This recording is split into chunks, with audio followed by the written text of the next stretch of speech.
Video kali ini saya nak tunjukkan macam mana cara untuk kita buat pengat labu sagu menggunakan Thermomix.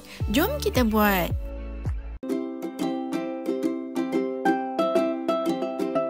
Mula-mula masukkan labu yang dipotong. Kemudian masukkan air. Pastikan air lebih sedikit daripada paras labu. Kemudian masukkan daun pandan yang disimpul, tutup dan masak selama 8 minit suhu 100 reverse spoon sehingga labu lembut.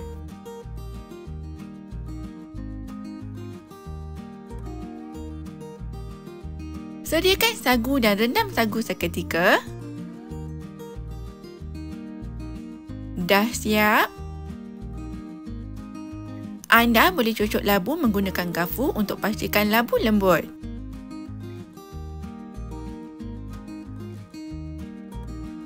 Masukkan santan.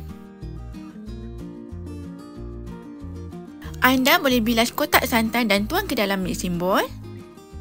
Kemudian masukkan gula melaka. Masukkan sagu yang direndam dan tapis tadi. Masukkan sedikit garam. Masukkan gula putih, tak nak letak pun tak apa ya. Tutup dan masak lagi selama 5 minit suhu 98 reverse spoon.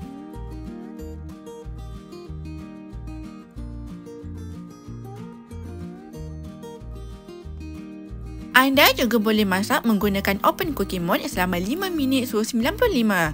Mana-mana cara pun boleh. Dah siap. Mudah kan? Anda boleh rasa sedikit kuah dan tambah perasa jika perlu.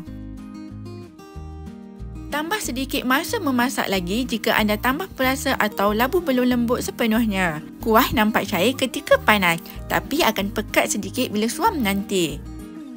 Sedia untuk dihidangkan. Selamat mencuba. Bye.